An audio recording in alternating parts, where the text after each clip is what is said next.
kemudian pengamatan dari dunia internasional, termasuk penilaian dari lembaga pemeringkat daya tarik investasi, itu kan semuanya konsisten. Iklim usaha di kita ini bermasalah, pembangunan ekonomi kita bermasalah. Yang nggak konsisten itu kan cuma statistik resmi pemerintah aja kan. Fundamental kita bagus dan sebagainya. Sekarang posisi kita diambil sama Vietnam. Padahal dia pendatang baru di indeks itu gitu ya. Kita sekarang 48, Singapura nomor 1, ya, Malaysia 15, ya. Thailand, ya, kita terutama pemerintah ya untuk menafikan adanya kemerosotan, ya. Bukan cuma angka-angka dari asing, ya, dari pelaku usaha. Kita amati bisa kok. Yang kita barusan mengalami pemadaman listrik. Hari gini Republik Indonesia itu, gimana orang mau usaha? Kita yang rumah tangga biasa aja, itu terganggu kok. Bahwa arahnya benar, tapi terlalu lambat. Kadang-kadang stop sedikit sebentar. Perlu tapi berarti kan ada progres bagaimanapun. At least arahnya sekarang saya bingung. Saya bingung. Itu aja. Jadi kita perlu Dirijen, saya setuju, diberi kewenangan untuk memang Dirijen ya mengorkestrasi lah. Mengorkestrasi.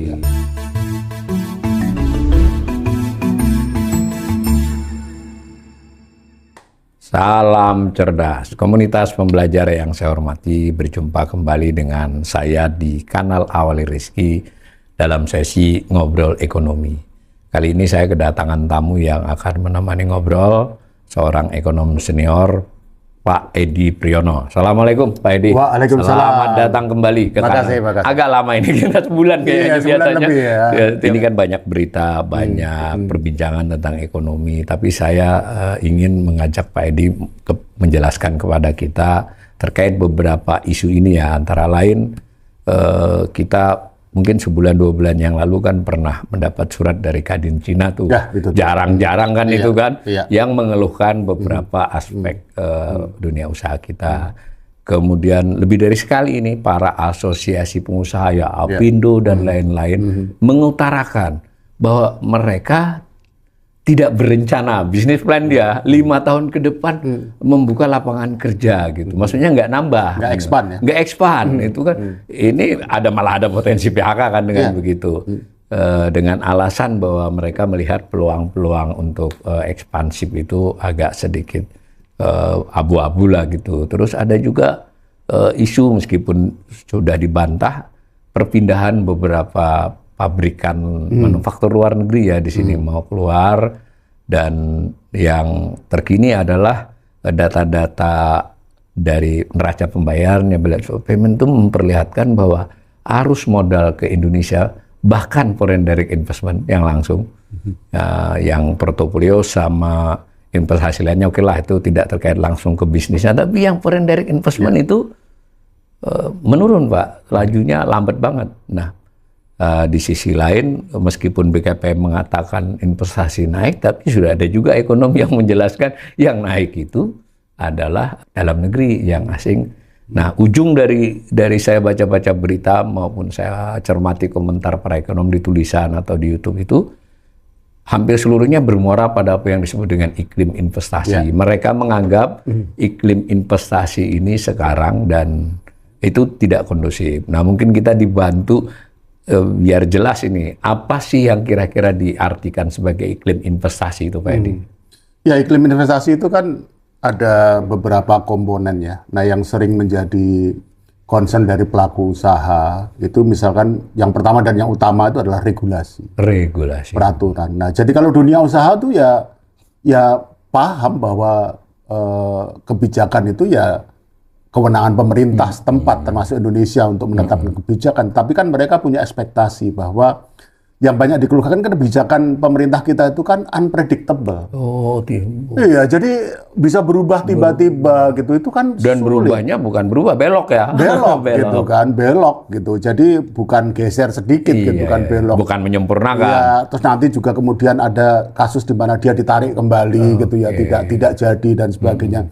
Itu kan menyulitkan bisnis. Kalau bisnis kan teman-teman dunia usaha itu kan melihat ke depan kan, gitu. Bahkan bukan cuma 2-3 tahun ke depan, 5 tahun ke depan, mungkin 10 tahun ke depan. Karena di dalam bisnis itu kan ada bisnis cycle ya istilahnya. Jadi usaha itu kan nggak bisa langsung untung kan. Jadi pertama dia growth dulu, baru kemudian mencapai peak-nya. Nah, ini kalau belum mencapai peaknya udah berubah lagi. Hitung-hitungan usaha itu jadi runyam gitu. Orang nggak bisa membuat perencanaan. Jadi yang utama itu adalah pertama regulasi atau kebijakan. Nah, komponen yang kedua itu adalah penegakan hukum memang, gitu ya. Nah, tentu saja sekali lagi teman-teman pelaku usaha itu ya paham bahwa aturan atau hukum di negara-negara itu ya beda-beda, paham banget, nggak usah dijelasin lah gitu ya. Nah, yang menjadi masalah itu adalah penegakan hukum ini menjadi tidak pasti. Kadang-kadang ada yang tidak salah, kemudian ada kesan dicari-cari kesalahan. Kemudian ada yang kelihatannya bersalah, kemudian seperti diancam, tapi kemudian berubah lagi gitu ya, karena ada sesuatu yang dilakukan, ada yang tadinya dicekal, kemudian cekalnya dibatalkan. Ini kan menimbulkan ketidakpastian yang tidak perlu gitu. Dalam penegakan hukum. Dalam penegakan hukum gitu kan. Nah, karena ini juga ada keluhan misalkan penegakan hukum bukan hanya penegakan hukum yang terkait dengan pelanggaran dan sebagainya, misalkan terkait pajak gitu kan. Pajak. Ini kan rame gitu, lagi rame kok di medsos gitu. Saya lihat, saya nonton sendiri, ada seorang investor gitu ya, jadi dia punya usaha di Indonesia, tapi dia orang asing, punya usaha di Indonesia, dia pindahkan sekarang usahanya tuh dari sini ke Singapura.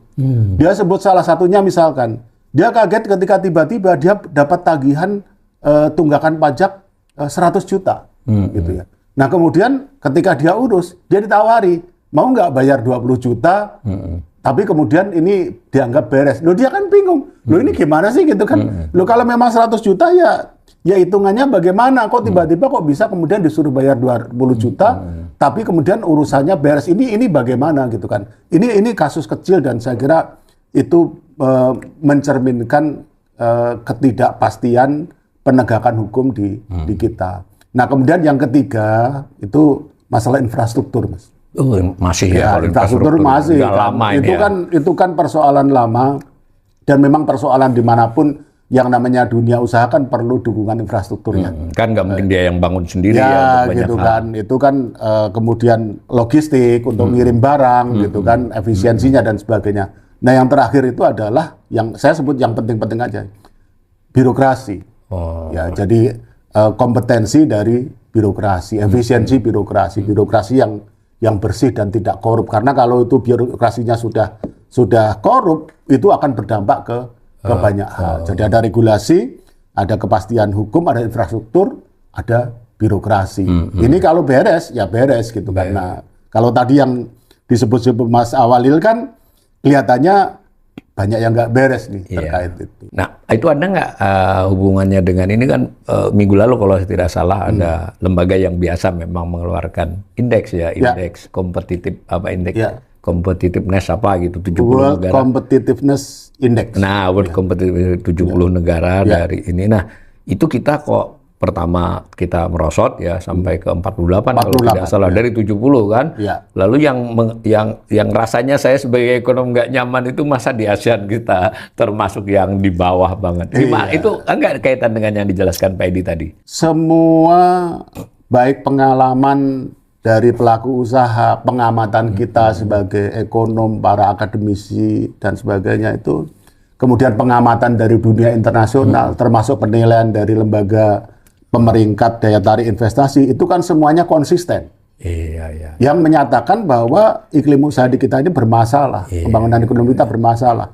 Yang nggak konsisten itu kan cuma statistik resmi pemerintah aja kan, yang selalu disebut bahwa fundamental kita bagus dan sebagainya kan. Nah, jadi kalau saya pribadi sih ya bisa mengerti kalau kemudian orang mempertanyakan kevalidan dari statistik itu, karena kemudian tidak konsisten dengan yang lain-lain konsisten semua, termasuk yang tadi Mas Awil sampaikan di depan, ada keluhan dari asosiasi pengusaha, ya, Kamar Dagang Cina, yang Kamar di Dagang Indonesia, Cina, ya, betul. Ya kan, kemudian pelaku usaha sendiri kita, Apindo, secara eksplisit Bu Sinta Kamdani menyampaikan permintaannya kepada pemerintah untuk memperbaiki iklim usaha.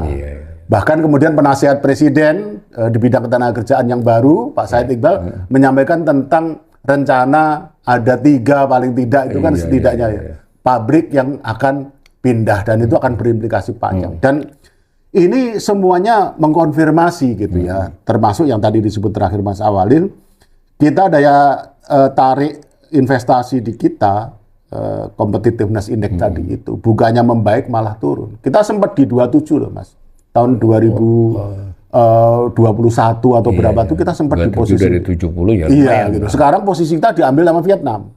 Padahal dia pendatang baru di indeks itu gitu ya. Kita sekarang 48, Singapura nomor 1, ya, Malaysia 15, ya. Thailand, ya, kita akhirnya even di ASEAN pun. Nah ini kan sekali lagi mengonfirmasi persoalan-persoalan, sehingga sudah bukan waktunya lagi deh kita, terutama pemerintah ya, untuk menafikan adanya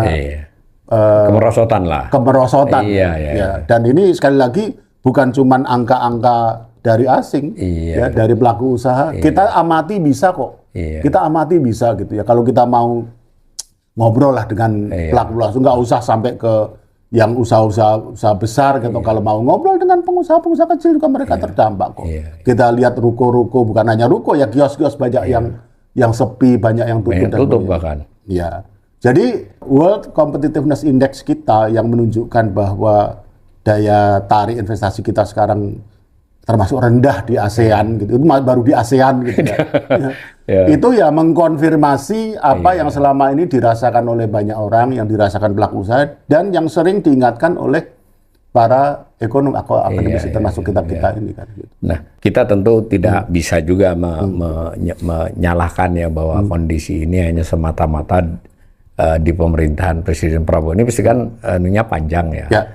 Cuma masalahnya ketika dia perlahan-lahan memburuk di beberapa tahun terakhir, mungkin mitigasi antisipasinya ya justru itu yang masalah. Nah, kan kita kalau dalam teori itu kan mengenal ada kebijakan fiskal, ada kebijakan moneter, ada kebijakan eksternal, ya ada, kalau di kita kadang disebut kebijakan sektor real ya, itu tadi yang ya mungkin ketenaga kerjaan, mungkin juga kemudahan berusaha, kan yang disebut-sebut di competitiveness itu kan iklim bisnis itu kita yang merosotnya paling banyak ya. Nah, kalau misal kita fokus dulu kepada kebijakan otoritas ini ya otoritas berarti hanya pemerintah ya BI, ya OJK, ya pemerintah. Ini apa sih yang karena kesannya kalau dari rilis-rilis atau dari pidato kan semua wah kita mau mendorong bisnis, mau mendorong UMKM. Bahwa kemudian BI terpaksa menaikkan BI rate dan mau dijelasin kayak apa, BI rate pasti berpengaruh pada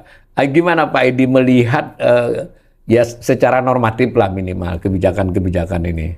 Ya sebenarnya kebijakan, kalau saya sebenarnya kebijakan makro ya, fiskal, moneter, si moneternya di BI, fiskalnya di pemerintah, Kementerian Keuangan khususnya itu oke lah gitu ya. Tapi gini ya, saya itu termasuk yang percaya bahwa kebijakan makro itu sifatnya, dampaknya jangka pendek untuk stabilisasi. Bukan jangka pendek ya. Jadi dia necessary but not sufficient. Tidak mencukupi. Tidak cukup. Jadi dia stabil, kondisi ekonomi makro yang stabil, nilai tukar yang stabil, pasar modal yang tertata rapi. Itu diperlukan, tapi itu tidak cukup. Nah, kemudian yang menjadi syarat cukupnya untuk kemudian dunia usaha ini bergerak apa? Yaitu iklim investasi. Karena pada akhirnya kan harus ada orang yang invest. Supaya tercipta lapangan kerja, supaya orang kerja layak dan sebagainya. Kan harus supaya ada produksi barang dan jasa tumbuh kembang. Dan kalau kita bicara tentang penyerapan tenaga kerja misalkan ya, kita kan tidak bisa bicara tentang penyerapan angkatan kerja baru yang jumlahnya 2,5 juta per tahun orang per tahun itu dengan investasi yang sudah ada. Investasi yang sudah ada itu nambah tenaga kerja paling berapa? Mungkin puluhan gitu ya. Yang kita sangat perlukan adalah investasi baru. Nah, sehingga itu yang menjadi tantangan di kita gitu ya. Yang kelihatannya kok tidak banyak dapat perhatian ya. Gitu ya. Nah, terus di bidang apa? Ya seperti yang dikeluhkan lah. Kamar Dagang Cina itu kan waktu tadi yang disebut Mas Awalil kirim surat kepada Presiden, itu kan paling tidak mengeluhkan dua hal. Kebijakan yang berubah, masalah regulasi dan penegakan hukum. Kemudian kalau kita bedah yang tadi World Competitiveness Index yang kita bapuk banget itu ya. Jadi kita urutan 48 gitu ya. Dari 70. Dan bukan hanya itu, kita memburuk kita. Itu kan ada 3 yang menjadi perhatian, yang perlu menjadi perhatian karena itu buruk. Yang pertama itu efisiensi bisnis. Efisiensi bisnis. Yang kedua adalah efisiensi birokrasi. Birokrasi. Yang ketiga adalah infrastruktur. Itu ranking kita jelek banget. Infrastruktur itu bahkan ranking kita kalau kita pilah seni itu tuh 58 dari 70. Iya. Nah, jadi efisiensi bisnis itu apa sih? Itu yang sering disebut sebagai cost of doing business. Bisnis di Indonesia itu mahal. Iya, high cost economy ya. Banyak hal yang kalau di ekonomi itu kita sering sebut sebagai transaction cost ya, biaya transaksi. Biaya yang harusnya nggak keluar tapi keluar. Misalkan uang keamanan. Loh, orang ngangkut barang kok harus ada uang keamanan tuh gimana? Punya pabrik Lah, di gitu lokasi kan. tertentu Lokasi ada uang tertentu. keamanan. Itu ada jatah preman. Dulu itu jadi candaan jatah preman, sekarang beneran gitu kan. Gitu. Nah, itu kan cost of doing business, efisiensi bisnis kita itu jelek ya. Yang kedua adalah efisiensi pemerintah. Jadi birokrasi kita dianggap tidak efisien oleh para pelaku usaha dan khususnya ketika ada lembaga yang menghitung competitiveness index kita. Nah, yang terakhir tadi infrastruktur. Sekarang gini ada deh, yang gampang ini, yang kita barusan mengalami pemadaman listrik. Hari gini Republik Indonesia itu, saya nggak kebayang kita balik lagi ke masa di mana kita mengalami pemadaman bergilir. Gimana orang mau usaha? Kita yang rumah tangga biasa aja itu terganggu kok, gitu kan? Apalagi orang lagi berproduksi. Apalagi berproduksi gitu kan. Sampai saya baca di media itu saya sedih, Mas. Karena pelaku usaha itu permintaannya apa? Mbok PLN kalau mau matiin atau melakukan pemadaman, mbok bilang-bilang diinformasikan. Sudah serendah itu harapannya. Mereka harapannya sudah bukan jangan lakukan pemadaman. Tapi jadwalnya jelas. Jadwalnya jelas. Itu kan sudah harapannya rendah sekali. Terus gimana? Terus pelaku usaha mesti punya genset sendiri, mesti punya pembangkit sendiri. Itu kan yang tadi saya sebut. High cost karena apa? Karena itu harusnya kan bukan biaya-biaya yang wajarnya dikeluarkan, tapi harus dikeluarkan gitu kan. Nah, ini yang seperti itu. Jadi kalau kita gabungkan keluhan dari pengusaha Cina di Indonesia, keluhan Apindo juga menyoroti. Mereka kan usulnya 2, deregulasi dan debottlenecking. Ya kurang lebih sama itu, ya kan. Kemudian dari World Competitiveness Index juga kurang lebih sama gitu kan. Nah, jadi kita perlu perhatian yang lebih besar. Pemerintah perlu memberi perhatian yang lebih besar kepada aspek-aspek iklim usaha, tidak hanya fokus pada pengelolaan ekonomi makro. Iya, jangan itu hanya penting. Stabilitas. Ya. Stabilitas itu perlu, tapi tidak cukup. Tidak cukup. Tidak cukup. Nah, ini penting ini bahwa perlu, harus dilakukan, tapi tidak mencukupi. Tidak cukup. Nah, saya mau garis bawahi soal debottlenecking ya. Memang ini kan keluhan banyak pihak. Ini bukan hanya pengusaha Cina, tapi pengusaha kita juga. Nah, lalu dibilang pemerintah ini nggak sadar, nampaknya tahu nih. Buktinya Purbaya merasa perlu ada dia ada acara mingguan itu yang untuk mengatasi debottlenecking. Meskipun kalau dari berbagai keluhan kan nggak semuanya dalam otoritas dia itu, dia cuma Menteri Keuangan, tanda petik ya, cuma ya harus dibilang begitu. Tapi artinya yang dibalik itu ada dong. Pemerintah tahu juga bahwa ada masalah yang harus dipecahkan ini. Nah, debottlenecking yang Pak Purbaya itu kan setahu saya itu kan debottlenecking anggaran. Karena kewenangan beliau memang itu. Jadi kalau ada orang mengeluh, kementerian lembaga yang mengeluh tentang anggaran atau penyerapannya masih rendah, itu diingatkan. Ada pengusaha loh, Pak. Ada pengusaha. Ada pengusaha yang mengeluhkan. Saya baca terus itu. Ya, tapi sekali lagi kan kewenangan beliau kan terbatas. Itu masalahnya. Cukup banyak juga sih Kementerian Keuangan ya. Kan yang banyak dikeluhkan misalkan masalah cukai dan sebagainya, biaya cukai gitu kan gitu ya. Itu dikeluhkan. Oke. Tapi penting itu kalau memang sudah artinya ada kesadaran lah, tanda petik itu. Mendengarkan pelaku usaha itu sangat penting ya, dan para pelaku usaha, asosiasi pengusaha itu juga terutama kalau dialog yang tertutup gitu ya. Ya terus terang lah. Nggak usah kemudian ikut-ikutan harus muja-muji pemerintah kalau memang yang mereka rasakan itu tidak baik. Yang baik ya dipuji, yang tidak baik ya disampaikan gitu kan. Jangan sampai nanti pemerintah ini diberi sinyal yang salah. Karena pelaku usaha ini kemudian bagus-bagusin istilahnya ya. Nah, jangan sampai begitu. Mereka harus jujur juga. Dan satu hal ya, Mas, saya mungkin sudah pernah sampaikan di sini mungkin ya, cuma saya lupa. Tahun 2000 itu saya ke Taiwan. Saya ketemu dengan asosiasi pengusaha kecil. Karena di sana kan terkenal tuh, Taiwan tuh kan UKM-nya bagus. Saya datang ke asosiasi pengusaha, mereka punya gedung bagus gitu ya. Saya tanya, seberapa sering Anda ini, katakanlah kalau di sini sebutnya audiensi ya dengan pemerintah, untuk menyampaikan pendapat, menyampaikan permintaan dan sebagainya. Nggak pernah gitu. Loh terus bagaimana caranya? Mereka yang datang. Pemerintah yang datang setiap minggu, Mas. Gimana nih pengusaha nih ada keluhan apa? Saya nggak mengatakan bahwa semua permintaan pelaku usaha itu harus dipenuhi. Enggak didengar gitu. yang harus ya. Didengar, dipertimbangkan. Karena pemerintah ini kan harus mempertimbangkan banyak hal kan. Pelaku usaha, pekerja, masyarakat, konsumen dan sebagainya harus dipertimbangkan, tapi harus didengar. Berarti iklim bahwa pemerintah dalam hal ini mungkin lebih mengerucut ya kementerian lembaga terutama yang teknis selain Kementerian Keuangan itu kan memang harus lebih interaktif ya komunikatif dengan pelaku. Nah, saya punya pengalaman nih Pak. Saya ada 2-3 kali mengisi satu asosiasi pertekstilan Indonesia. Nah di meja makan lah, nggak di forum yang di forum kita ya wajar lah. Itu saya mencoba mencari tahu bapak-bapak ini karena itu cukup gede tuh asosiasinya dan tekstil ini kan pernah menjadi andalan kita tuh. Menarik. Mereka ini menurut saya kooperatif dengan pemerintah Pak. Jadi dia mengeluh dan kecewa tapi tetap datang bahkan ke DPR juga. Cuman ketika saya tanya lebih ini terus bagaimana ya dicatat Pak tapi artinya saya mengerucutlah ke Kementerian Perindustrian, Kementerian Tenaga Kerja dalam beberapa hal mungkin Kementerian Pertanian. Nampaknya boleh dong meniru Purbaya. Kita kan saya ini kan karena yang dianggap sering kritik Purbaya sebenarnya nggak begitu juga. Kita kalau ya ada yang apresiasi kayaknya bagus loh Pak ya.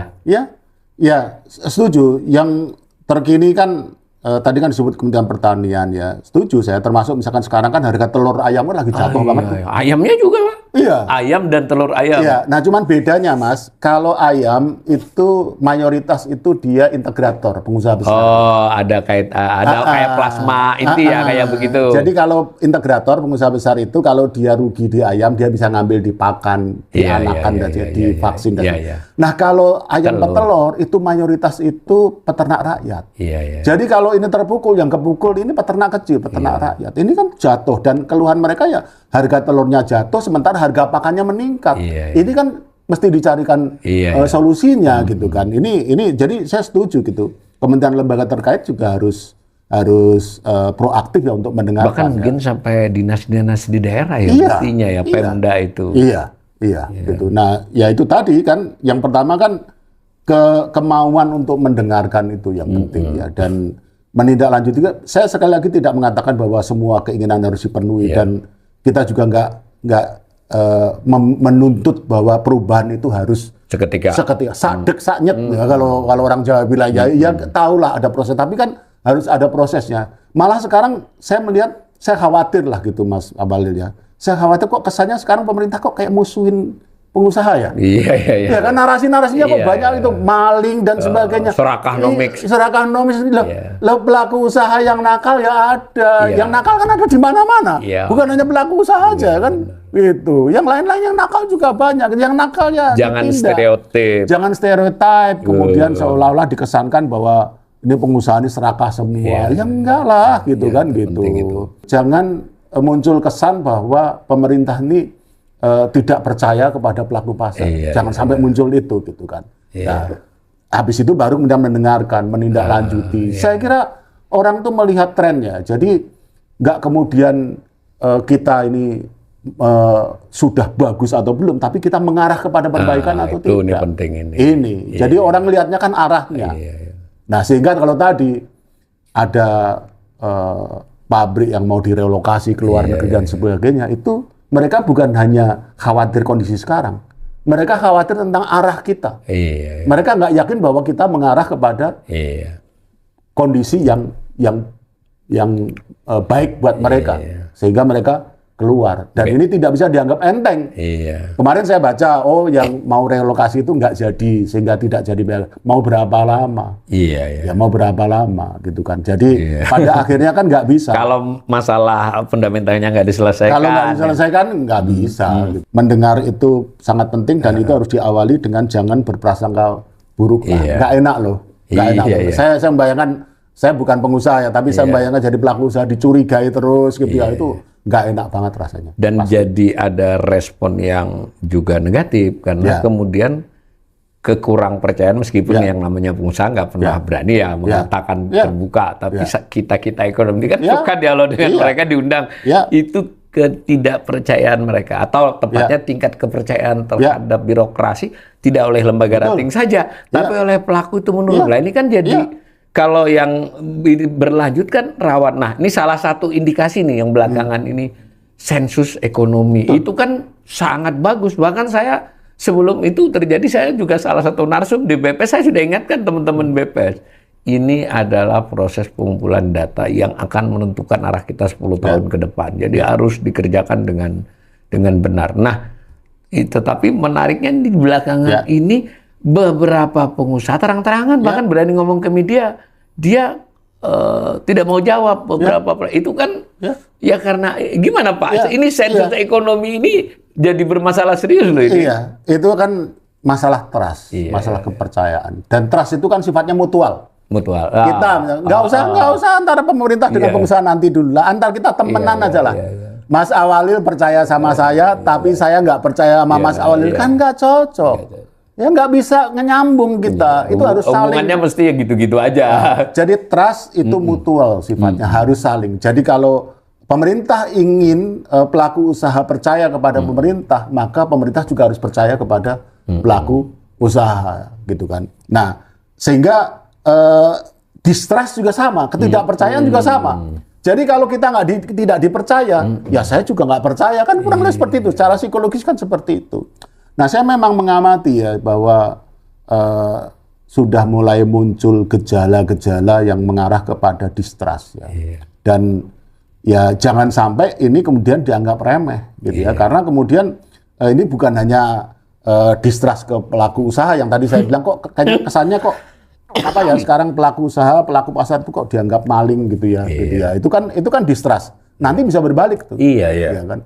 Nah, kemudian kesan ini juga sekarang kita menghargai lah Presiden menyatakan bahwa akan mendengarkan para doktor atau akademisi. Sebelumnya kan dari kalangan pemerintah kan justru banyak ngebully, ya kan? Akademisi ini kan justru banyak dibully kan? Dianggap nggak penting. Dianggap nggak penting kan gitu, cuma teori aja gitu kan. Kemudian ada juga seorang menteri yang dengan bangga menyampaikan gitu, ini nggak pakai teorinya nggak ada. Bukan nggak ada, dia nggak tahu teorinya. gitu kan, itu gimana? Sekarang tiba-tiba Presiden. Nah makanya gitu. Nah, dan sekali lagi jangan lupa bahwa trust dan distrust itu sifatnya mutual. Kalau orang dipercaya, maka kita bisa membangun rasa saling percaya. Dan itu proses juga. Dan kalau jangan sampai muncul distrust, kacau semua ini nanti. Tadi kembali ke Pak, saya tuh terus terang karena saya merasa sempat jadi narsum ya sebelum dimulai. Ini gimana kok banyak yang serius loh Pak. Bahwa mereka ketika ditanya rekeningnya, ditanya apanya, mereka nggak mau jawab karena khawatir. Itu coba itu. Dan itu tidak bisa kita kemudian jawab dengan undang-undang, karena memang ada undang-undang statistik bahwa sensus itu harus. Loh, bukan itu masalahnya gitu kan. Kalau misalkan saya jawab tapi saya jawabnya ngasal, kan sama aja datanya sampah kan. Betul. Nah, jadi yang penting itu bagaimana orang percaya kepada pemerintah, termasuk ketika dia datang, dia mengumpulkan data dan sebagainya, orang percaya bahwa itu akan digunakan dengan baik, dijadikan sebagai dasar kebijakan. Lah berarti kebijakannya harus berdasarkan data. Sekarang kalau orang nggak percaya bahwa kebijakannya berbasis data, orang kan kemudian nggak percaya bahwa pengumpulan data itu menjadi satu yang penting.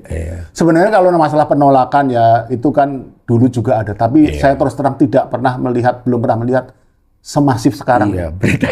Itu kalau kita baca memang kalau secara undang-undang mereka dikenai sanksi bisa kan, harus jawab. Itu kan seperti gini. Mas Awalil nggak percaya sama saya, terus saya bilang, oh Mas Awalil harus percaya sama lo. Nggak bisa percaya tuh, nggak bisa harus. Percaya itu harus itu dibangun melalui sebuah proses gitu ya. Jangan sampai muncul distrust dan gejala-gejala itu sudah mulai ada, jangan dipupuk gitu kan. Kita harus mulai dengan langkah-langkah terutama dari pemerintah, memulai dengan memberikan sinyal bahwa pemerintah memang bisa dipercaya. Itu gampangnya gitu. Satu aspek lagi nih Pak yang sudah dari depan sudah disebut soal ketenaga kerjaan. Kalau kita lihat sinyal positif dari pemerintahan Prabowo kan dia menarik tokoh buruh menjadi menteri, jadi penasehatnya. Kalau kita baca positif, berarti kan pemerintah mau akomodatif terhadap ini buruh. Tapi di sisi lain kita lihat juga buruh tetap aja menyampaikan ini keluhan-keluhannya yang saya kira serius itu keluhannya kan. Di samping terkonfirmasi dari pengusaha yang mengatakan kami memang nggak punya pilihan selain kalaupun tidak PHK kami tidak bisa ekspansif. Nah, satu hal juga dari perbincangan itu juga menurut saya ada bias sedikit karena buruh itu kan bukanlah seluruh pekerja, karena pekerja ada yang usaha sendiri, usaha dibantu buruh tidak tetap yang kita bicarakan tadi UMKM, lalu ada pekerja keluarga, ada macam-macam kan. Seluruh buruh dengan pegawai negeri dengan TNI aja hanya sekitar 36%. Kalau buruh saja kan 30%. Jadi mungkin menurut saya ini masih kurang. Gimana pendapat Pak Edi? Iya, saya justru lebih mendasar dari itu ya. Nanti kita sampai ke sana. Jadi saya prihatin dengan adanya narasi sama gitu. Seolah-olah buruh ini selalu menjadi korban pengusaha dan dihadap-hadapkan. Benar. Ini nggak sehat. Loh, buruh dengan katakanlah pengusaha itu saling membutuhkan. Kita tidak bisa punya usaha kalau nggak pakai buruh, kecuali kalau kita mau usaha sendiri tadi ya. Dan kita tidak bisa menjadi buruh kalau tidak ada pengusaha. Jadi ini yang tadi itu jangan dikembangkan sebuah hubungan yang seolah-olah ini harus berhadapan hitam putih lah, diametral. Ya, ini kan saling membutuhkan, itu yang pertama. Yang kedua, Mas, kalau kita bicara tentang tenaga kerja atau buruh, kita harusnya tidak hanya bicara tenaga kerja yang sekarang ada. Kita juga mesti bicara tentang yang belum yang angkatan kerja yang tambah tiap tahun. Dan itu kuncinya mah di investasi. Yang baru bahkan ya, kalau yang baru itu ya. Iya, gitu. Nah, oleh karena itu kita kebijakan-kebijakannya nanti bisa tidak persis sama dengan yang sekarang. Saya kasih contoh. Kebijakan terbaru pemerintah tentang outsourcing. Ya. Itu kan hanya 4 pekerjaan yang boleh ya. Driver, catering, keamanan, sama kebersihan. Saya punya teman pelaku usaha di bidang outsourcing. Saya tanya, gimana gitu kan? Nggak masuk akal dia bilang itu. Saya tanya, memangnya banyak yang selain itu? Banyak dia bilang gitu. Front office itu banyak, customer service, kemudian penjaga gudang itu banyak yang pakai outsourcing. Nah, jadi apakah membatasi pekerjaan-pekerjaan untuk outsourcing itu kebijakan yang lebih baik daripada kita? Apakah tidak lebih baik kita tetap outsourcing tapi dilindungi semua hak-haknya? Gitu. Betul. Ini kan dua pilihan kebijakan yang tidak sama. Ya, yang satu membatasi, nggak boleh gitu ya. Yang satu boleh tapi diatur. Ada syarat-syaratnya. Ada syarat-syaratnya. Bahwa kalau misalkan pekerja outsourcing, dia tetap harus mengikuti norma-norma ketenagakerjaan, upah minimum, jaminan sosial. Seluruh norma pekerjaan, norma-norma hak-hak pekerja itu harus dipenuhi oleh perusahaan outsourcing. Itu kan bisa menjadi jalan tengah. Dan kelihatannya mereka ada keberatan dan kelihatannya akan direvisi.